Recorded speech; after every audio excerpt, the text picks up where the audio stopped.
Bonjour, M. Goujon. Depuis 200 ans, Haïti a connu plus de 30 coups d'État. Qu'est-ce qui fait qu'Haïti vit dans une telle situation aujourd'hui? Comment on en est arrivé à un conflit aussi important?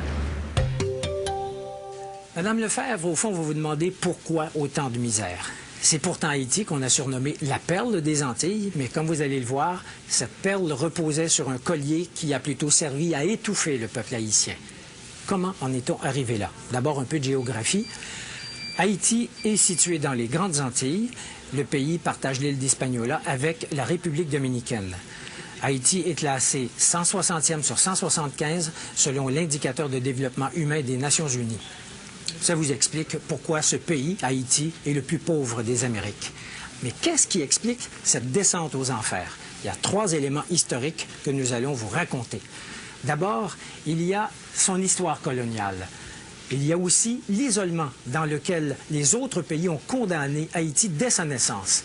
Et enfin, il y avait l'existence d'élites prédatrices qui n'ont jamais donné aucune chance au peuple haïtien. L'histoire coloniale d'Haïti se caractérise par une exploitation massive des ressources de l'île sans aucune considération pour ce qu'on appellerait aujourd'hui le développement durable.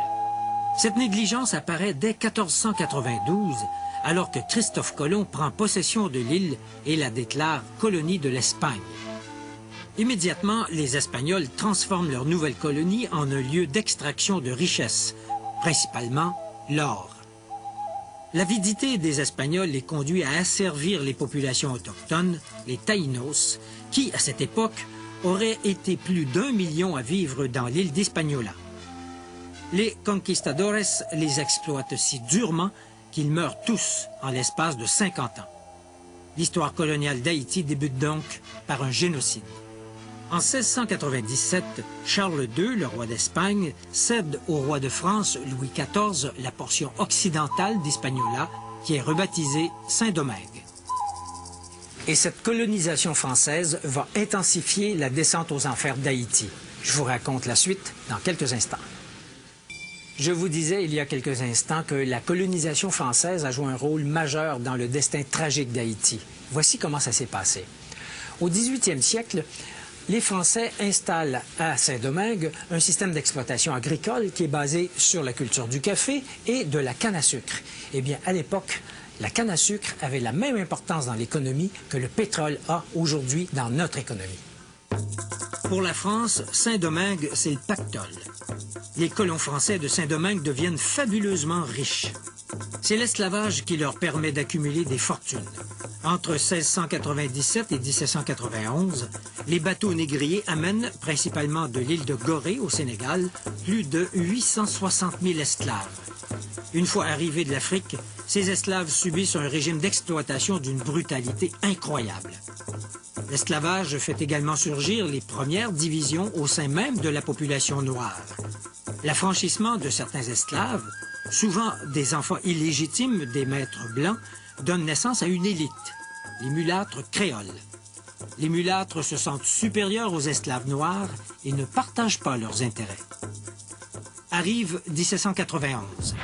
La Révolution française bat son plein. Liberté, égalité, fraternité sont des principes qu'on veut étendre partout. Partout, sauf à Saint-Domingue, où les propriétaires des plantations y voient une menace au maintien du système esclavagiste. Cependant, les mulâtres et les Noirs affranchis souhaitent les voir établir ces principes dans l'île, mais pour eux seuls. Un chef, Toussaint Louverture, déclenche une rébellion extrêmement violente. Les rebelles battent les troupes de Napoléon Bonaparte et déclarent l'indépendance de la République d'Haïti le 1er janvier 1804. Haïti, ou Haïti, comme on disait à l'époque, c'est le nom que les indigènes Taïnos donnaient à leur territoire. Ça veut dire pays de montagne. Mais le prix payé par Haïti pour acquérir son indépendance est absolument astronomique. L'économie du pays est dévastée. Haïti aurait peut-être pu s'en sortir si d'autres pays avaient accepté de l'aider, mais ce ne fut pas le cas. Au contraire, épouvantés par l'idée absolument subversive à l'époque qu'une république soit dirigée par des Noirs, les puissances de cette époque isolent diplomatiquement et économiquement Haïti. 2 exemples de l'isolement d'Haïti. Le Vatican n'établit des liens qu'en 1860 avec une république officiellement catholique, mais noire, Et il faut attendre 1862, en pleine guerre de sécession américaine qui provoquera l'abolition de l'esclavage, pour que les États-Unis reconnaissent Haïti. Quant à la France, elle refuse de reconnaître l'indépendance d'Haïti. Pour convaincre la France d'accepter son existence, le gouvernement d'Haïti est forcé de verser une compensation que le gouvernement du roi Charles X fixe en 1825 à 150 millions de francs or.